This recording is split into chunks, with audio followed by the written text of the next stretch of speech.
It's been about 2 years since my last Malkuth deck profile, and this deck actually did get support from the new Right Fix promo. So today I'm going to cover it because V's on a good uptick, and you know what? I've been lying to all of you. Hey, what's going on, guys? I'm Mrs. 4 here. Today I'm back to cover Malkuth-Melekth back in 2023. Last time I covered this deck was 2 years ago, back in 2021. So you may be wondering, well, what new things do I have? And that comes in the form of the Right Fix promo, which is Pricking Angel.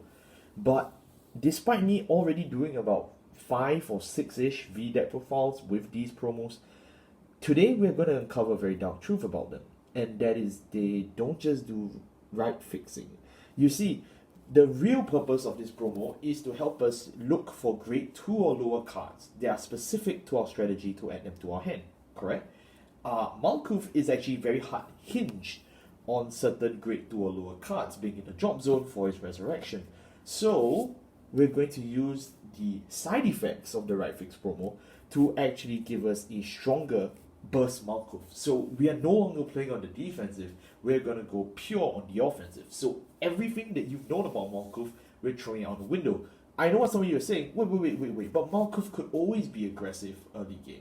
You're correct, but that's assuming you managed to open a supreme god hand, that you managed to open everything you needed, but that's not always the case. So today we're going to aim for a more aggressive and a more burst style Malkuth, in a sense that's still, flavorful to our good friend Malkuth, but at the same time is new and unique enough that it can survive in this V meta. Malkuth-Melekth was one of the best counters to Steam Maidens back in the day, and I'm still going to defend this statement. If you are still looking for something to play at a fun level that requires a fair amount of skill, it's this deck. So it should come as no surprise that for grade 3s, for grade 3s, we play 4 copies of each Malkuth for the grade 3s. I'm not really going to cover this real quick. I think you kind of know the skills. If you need a full explanation, I'll link my previous Malkuth video in the description below. Basically, the first base Malkuth that you're always riding to is regular Malkuth-Melekth. When plays Counterblast 2, if your opponent's grade 2 or greater, you deal him a direct damage. If he's grade 3 or greater, you heal 1. So if you're going first, Malkuth becomes the deadliest beatdown deck known to man, but if you're going second, Malkuth can step on a defensive footing. Either option is actually completely fine, although some may say the damage is always better, you need to kill faster. Alright, I mean, it really depends on how you play this game, and if you really want to play aggressively, you should be in premium. But the second skill is where the real funky suicide shit starts. You Soul Last 1, you choose 3 Angel Feather from your drop, and you superior column to different rearguard circles, and you gain 5, then you take a damage point. Yep, sounds pretty painful, but you can be born again with the fires of Jesus Christ, or whatever the hell you believe in. Shin Malkuth-Melekth. When your Vanguard that is base Malkuth-Melekth receives a damage point, and this is the card in the trigger zone, you can discard 1 card of your hand and superior cross-write this from the trigger zone. Yep, you turn your damage into your superior cross-write. Talk about a burning Gundam. But we are not just going to stop there. When you have 2 or more protect markers, all of your front row units gain 10,000 power. So, because they both have protect, this is technically a gift spam deck, which I know is a huge taboo term in V haters, but okay, it's time, okay? It's time. And then after that, all of your units with protect markers can't be retired by your opponent's card effects. But they can be bounced. So if you are looking forward to my V Narukami deck profile for this year, I have one for you. You have to wait. So it is generally very exciting and very fun to play this deck. You can see it's a lot of free numbers. Malkuth gives the resurrected 3/5. This gives basically persona right to the whole board. The front row. You can see where it's going. The resource wise, this is technically a +3. This is technically a -1, but I mean it kind of balances out.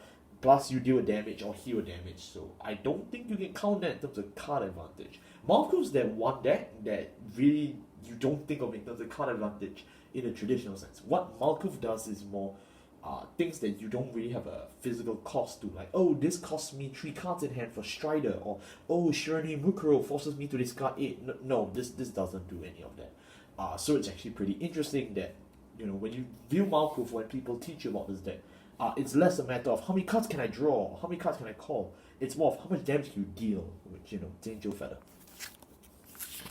Moving on to our grade 2s very quickly, we have 4 copies of Pricking Angel, 4 copies of this guy, 4 copies of Zain, and then 3 copies of this. Just a fair warning, some of these cards are actually really expensive because they just haven't been reprinted yet. But that's also because this is V Series' best Angel Feather deck. I know people will complain and say, no, this is not. It is to me. Alright, so we're going to cover it real quick, starting with the easy one, AI Droid Zain. As long as your opponent takes a damage this turn, this unit gains 10. Lured by the smell of fresh blood, Zain gets even stronger. For VNR skill, it's pretty impressive. Second skill is when he attacks, choose one of your opponent's rear guards and move into the damage zone. And if you do, they are allowed to heal a damage point. Then afterwards, Zain will commit suicide. It's bad at surface level because it's a net 0. Like you -1, he -1, like okay, and you let them counter charge, which is like okay. But consider that Shin Malkuth-Melekh gives your units the ability that they cannot be retired. So Zain basically became a free snipe 1. That's why you play this card in this deck. But if you just don't have Shin Malkuth-Melekh on the board, Zain is not a good card, in my opinion. I will say it's nice, it's cool art, you know. At first I thought he was really fat, but no, he's actually really skinny. But the main point of this card is that he's basically spot removal in a clan that has very little. Unless you play Ergodial Beatdown Turbo 2026, there's physically no other deck on this clan that gives you the spot removal that Zain so freely boasts. So fly, my friends, fly. And fall into the abyss. This guy's skill, Loading Angel, when placed on the VOR, look at the top 7 cards of your deck, choose a Malkuth card and add it to your hand. Then you can choose a card from your hand and then put it on top of the deck. Yeah, it's a normal unit. It has to be a normal unit, by the way. So you have 8 Malkuth targets, that's really sexy. 4 of which you want on top of the deck because, you know, you want to accidentally check it and oh no, superior cross-right. This is one of the key ways you enable it. However, Loading Angel is one of the last few cards in V to have the hard once per turn clause. If you use Loading Angel once, you cannot use Loading Angel again. Do keep in mind that in accordance with Malkuth-Melek's Resurrection, you mainly use this skill before you take the damage. So you actually have to know when you can get access to your Loading Angels because it's completely free of a skill. It's completely free. I will say though that even if you fail to search, you can still put a Malkuth on top, which is nice. So generally speaking, you want to make sure you use as the Loading Angels earlier on in the turn. And you may be saying, but Amos, how can I ensure that I get a grade 2 specific card in my V Series clan to my hand? Let me help you. Pricking Angel. Pricking Angel has the generic skill, you know, you at the starting of your turn, if your Vanguard is grade 1 or less, discard this card, look at the top 5 cards of your deck, choose a grade 2 or less card from among them, add it to your hand. Very, very good. You will see from this Malkuth deck profile that I optimized that. I am playing a whopping 15 grade 2s. I'm going to put Alt Mal to shame, but it generally is worth it. And you may be saying, that doesn't make sense. Why would I play 15 grade 2s?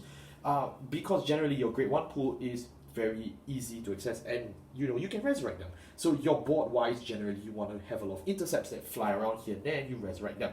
For your knowledge, we play 10 grade 1s, so generally speaking you don't have an issue with misgrading. If you have an issue with misgrading, you should play D series. But the main idea behind this is that it gets you all your key combo pieces.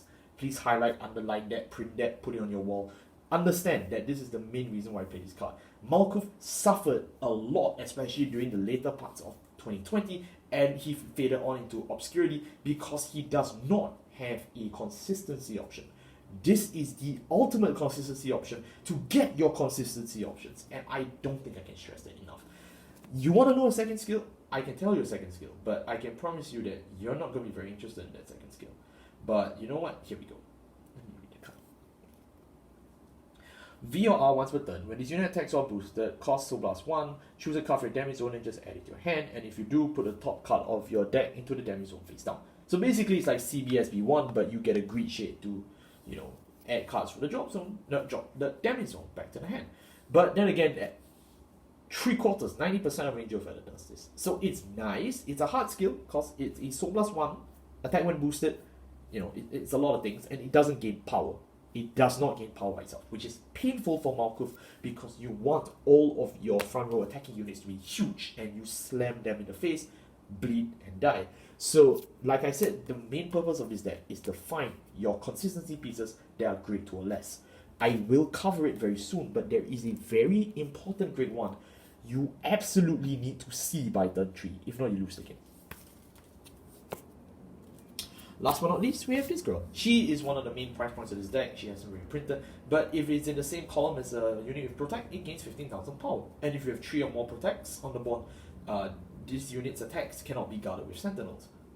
Very nice. That's a 24k beater. Minimally, can go way higher, can reach about 40k, 50k. And you just can't Sentinel. And yeah, I mean, you just die. Our grade 1s are very easy. Like I mentioned, we play 4 copies of Black Cornakia, 4 copies of this guy, and then 2 copies of our promo. Let's move into this very quickly. We are playing Nakia because she's a grade 3 searcher. You search for your grade 3s because you want to write your grade 3s. But she's also a beautiful 13k booster. The condition is your opponent has taken a damage this turn. If a player has taken a damage this turn, which is nice. And then, of course, the MVP of this deck. His skill is very simple. Soul Blast 1, draw a card, choose one card from your hand, discard it, then choose a Malkuth-Melekth from your drop zone, put it on top of the deck. It is compulsory. You can't just Soul Blast 1, draw a drop, and then not stack. So you have to actually time the stacking before you take the damage. Again, like I said, it's a lot of critical notes that you need to take note of in terms of their timing. So for Loading Angel as well, for a Provincial Angel, you do actually want to make sure you can use their skills before you use Malkuth's Resurrection. The only way to consistently get into your hand before the Resurrection is with Pricking Angel. So you can start to see the lines of this deck once you read the skills for yourself and understand that you have a very small window for Malkuth before you can pop off. And this card solves that problem completely. Then we have this card. It's played as a 2-off, just as a tech option, but this is our safety net. And if you have a Vanguard with Malkuth in its name, Card Blast 1, you can choose a Malkuth from your soul and add it back into your hand. If you have not wrote this turn, you Superior Write instead. Because Malkuth tends to have that problem when you can get stuck on one form and can't access the other. This angel basically cuts Malkuth open in half and flips him open into his other form in the soul. The downside is, first of all, it's going to take excess copies from your soul, which means you're basically paying Soul Blast as well as Counter Blast for this card. 2, it binds itself at a cost, which means you technically go -1, and binding means it cannot be resurrected. So this card cannot be looped. 3, this card's really slow. But if you can look over all these, I would say that it's a good 2-off just in case you are bricking. Pricking Angel is more than sufficient to help you find your main pieces, i.e. this guy and this guy. She's not really a requirement that you need to find, but eventually, if you have a copy of her open in circulation, it can help you in the long run. Moving on to our grade 0s. Our grade 0s are really easy. 4 drop PG, we play a whopping 8 criticals, 4 heals, and then Mr. Resh. We are playing the normal heals because we actually want to CB2, if you can remember why. Congrats, your attention span is here. And that's basically it for Malkuth's deck profile. I know this video is very rushed, but I can tell you that my testing with this was nowhere near as rushed as this. I really enjoy playing this deck in V. I can tell you this is one of the most fun I've had in V this year, and that's with this deck alone. I genuinely, while I'm a huge fan of Malkuth's aesthetics, this lore, the plot, I can tell you for a good part of last year and even 2 years ago after the video, I genuinely had some games where I hated playing this deck. It just felt really bricky, it felt really stupid, and I could straight up lose games on my own accord, which doesn't make sense. Why am I losing for my own mistakes? But with this card, I get the consistency boost I need that gives me more breathing room. I don't have to mulligan that thoroughly, I don't need to, cut my hands on the cards, literally just hoping I can shuffle into the right card. I don't need to. I have a consistency option here, and it helps. Older Angel Feather consistency generics just never cut it for me because they were all too busy searching for blacks, searching for celestials, searching for, other stuff. But I needed a specific pool, which was grade 2 or less generics, that didn't have an archetype name. And this card solves it for me. I've been lying to you, as I said in the intro, because I call this a right fix role. It's not really right fixing. You're kind of just fixing the whole deck. And that's what makes these promos so good. We've reached the stage where all 24 are out. And all 24 clients in V now can come back and test everything from the start. And that's just so wonderful to see. I mean, seriously, that's so fun. Like, we received 24 cards for an entire format, and it's doing better than premium. Hey, so all in all, I would say that this is certainly worth testing, and we have more VDAC profiles on the way. Don't be concerned. I'm interested in covering a few more of these as much as I can, because the last few ones not only have been doing very well, but they've been stolen. Yes, there are some people out there who've stolen my lists and done deck profiles on them, claiming they made it. You should know who you are, because I can tell you straight up, I posted those 4 videos 2 months ago. In a span of 2 months, which VDAC profiles have you done? Think about it. Thank you all so much for watching. I'll see you next time. Take care and stay safe.